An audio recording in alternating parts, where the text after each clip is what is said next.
തേച്ചായാലും mummy ആദ്യക്കൊട്ടിനും ഇല്ലാത്തൊരു ദിവസമാണ് കേട്ടോ ഇത്. അങ്ങനെ അവർ പോയി അന്നക്കുട്ടീനെ ഞാൻ ഉറക്കി കഴിഞ്ഞാലല്ലേ എന്തെങ്കിലുമൊക്കെ ചെയ്യാൻ പറ്റുള്ളൂ. അതുകൊണ്ട് അവളെ ഉറക്കി. അപ്പം ഇത് കണ്ടോ, കപ്പളങ്ങ ഉണ്ട്. അത് ഇന്നലെ കുറച്ച് മോര് കറി വെച്ചിട്ടുണ്ടായിരുന്നു, അപ്പോൾ അതിൻ്റെ ബാക്കിയാണ്. ഇതൊന്ന് തോരൻ വെക്കണം. പിന്നെ അതുപോലെ തന്നെ കുറച്ച് കൊഴുവമീൻ മേടിച്ച് വെച്ചിട്ടാട്ടോ പോയത്. ഇത് കണ്ടോ, കുഞ്ഞി കൊഴുവയാണ്.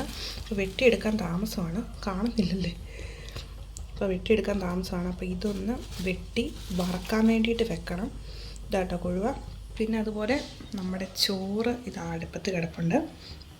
ഇന്നലത്തെ മോരുകറി ഇവിടെ ഇരിപ്പുണ്ട് കേട്ടോ. അതുകൊണ്ട് ഒരു കറിയുണ്ട്, ഇന്നലത്തെ മോരുകറിയാണ്.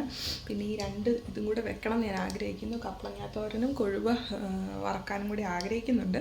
അന്നക്കുട്ടി എണീറ്റ് വന്നാൽ നടക്കുമോയെന്ന് അറിയത്തില്ല. അവൾ ഭയങ്കര വഴക്കാണ്, അതുകൊണ്ടാണ്. ഇല്ലെങ്കിൽ കുഴപ്പമൊന്നുമില്ല, ഇതിലെ കൂടെ എങ്ങാനും വിട്ടിട്ട് നമുക്ക് ചെയ്യാവുന്നതേ ഉള്ളൂ. അവൾ വഴക്കായതുകൊണ്ടാണ്, കാരണം പനിയൊക്കെ ആയതുകൊണ്ട് കുറച്ച് വഴക്കാം.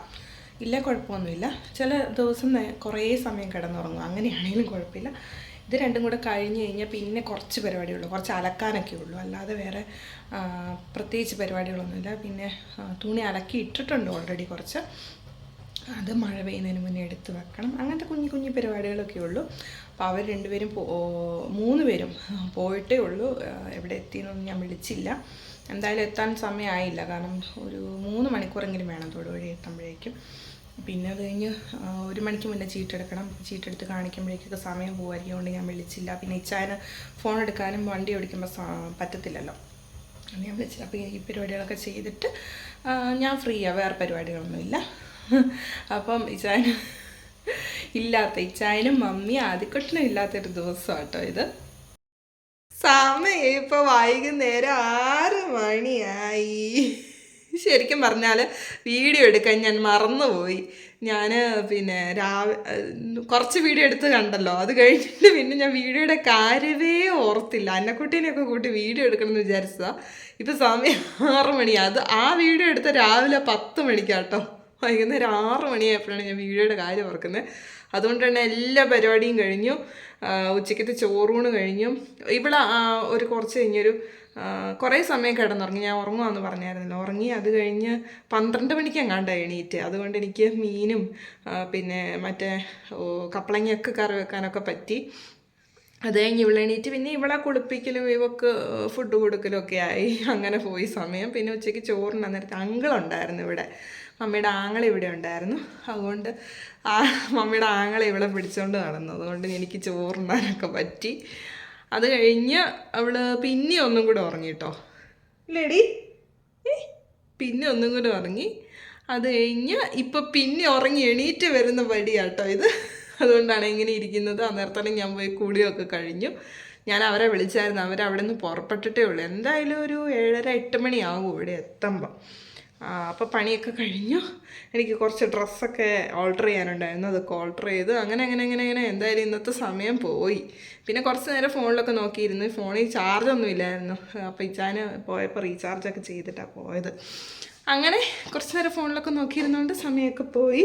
ഇനി ചായ കുടിക്കണം. സത്യം പറഞ്ഞാൽ ചായ ഇട്ട് ഇവിടെ എണീക്കുന്നതിന് മുന്നേ കുടിക്കണം എന്നാണ് വിചാരിച്ചത്. പക്ഷെ നിർത്താൻ ഇവിടെ എണീറ്റ് വന്നു കേട്ടോ, അല്ലേ? തൊട്ടിക്കിടന്ന് ഞാൻ നോക്കാം, ഒച്ച കേട്ടിട്ടാണ് ഞാൻ ചെന്ന് നോക്കിയത്. കരഞ്ഞൊന്നുമില്ല. അപ്പോൾ അവിടെ തുണിയും പൊക്കി പിടിച്ച് കിടപ്പുണ്ടായിരുന്നു. എന്നെ നോക്കുന്ന നോട്ടം. അപ്പം ഇനി ചായ പിടിക്കണം. ചായ ഞാൻ പറഞ്ഞു, സത്യം പറഞ്ഞാൽ ഇവിടെ ഇട്ട് വെച്ചു. ഞാൻ ഗ്ലാസ്സിൽ ഇട്ട് വെച്ചു. പക്ഷെ അത് കുടിക്കാൻ ഇച്ചിരി ചൂടായതുകൊണ്ട് കുറച്ചും കൂടെ കഴിയട്ടെ എന്ന് വിചാരിച്ചുകൊണ്ടിരിക്കുമായിരുന്നു. അന്നേരത്തന്നെ ഇവിടെ എണീറ്റ് വന്നു. മീൻ കുറച്ച് ഫ്രിഡ്ജിൽ വെച്ചിട്ടുണ്ട് കേട്ടോ, ഇതായിരിക്കുന്നു. കാരണം എനിക്ക് ഇച്ചിരി മതിയായിരുന്നല്ലോ, അതുകൊണ്ട് ഞാൻ എനിക്ക് വേണ്ടത് മാത്രം ഉണ്ടാക്കിയിട്ട് ബാക്കി ഞാൻ ഫ്രിഡ്ജിൽ വെച്ചിരിക്കുവാണ്.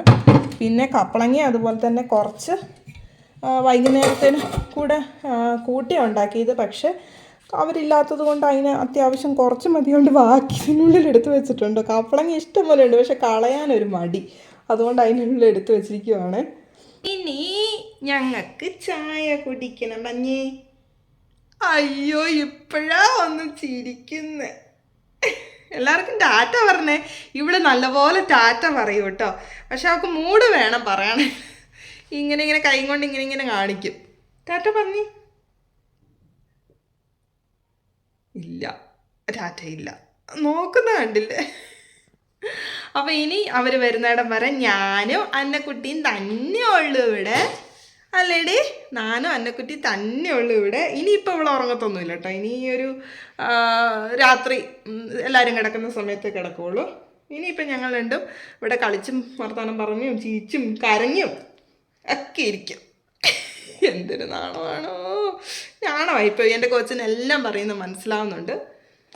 ആദ്യക്കുട്ടിന് കുഴപ്പമൊന്നുമില്ല. ഞാൻ വിളിച്ചായിരുന്നു, വീഡിയോ കോൾ വിളിച്ച് കണ്ടു. ചേട്ടായിനെ കണ്ടു എന്ന് പറ. ചേട്ടായിനെ കണ്ടു, കുഴപ്പമൊന്നുമില്ല. അപ്പം അവർ ഹോസ്പിറ്റലിൽ പോയ വിശേഷങ്ങളൊക്കെ എന്തായാലും അവർ വീഡിയോ എടുത്തിട്ടുണ്ടാവും എന്ന് വിചാരിക്കുന്നു. എടുത്തിട്ടുണ്ട്, എടുക്കാതിരിക്കത്തില്ല. അപ്പോൾ അതുകൊണ്ട് ഞാൻ ചോദിച്ചെങ്കിലും അതിനെക്കുറിച്ച് കൂടുതലൊന്നും ഈ വീഡിയോയിൽ പറയുന്നില്ല. അപ്പോൾ ഇത്രയൊക്കെയുള്ളൂ ഞങ്ങളുടെ വിശേഷങ്ങൾ. ഇനി വേറെ എന്തെങ്കിലും വിശേഷങ്ങൾ വരുവാണെങ്കിൽ ഞങ്ങൾ ഈ വീഡിയോയിൽ തന്നെ പറയുന്നതായിരിക്കും. കഴിഞ്ഞേടി, അവൾ നോക്കുക എൻ്റെ വായിലേക്ക് ഞാൻ എന്തായി പറയുന്നതെന്ന്. അപ്പം ഇത്രയേ ഉള്ളൂ ഈ വീഡിയോ. വീഡിയോ ഇഷ്ടപ്പെട്ടാണെങ്കിൽ എല്ലാവരും ലൈക്ക് ചെയ്യണം, കമൻസൊക്കെ താഴോട്ട് അറിയിക്കണം. അപ്പോൾ വേറെ നല്ല വീഡിയോ ആയിട്ട് വീണ്ടും കാണാൻ തോന്നി. ഇനി കാണാം. എല്ലാവർക്കും ടാറ്റാ ബൈ. ആദ്യക്കൂട്ടം പറയുന്ന പോലെ പറയണം കേട്ടോ കൊച്ചു കഴിയുമ്പോൾ. ഓ എൻ്റെ ദൈവമേ, എന്തൊരു ചിരിയാനോ. അപ്പോൾ ശരി.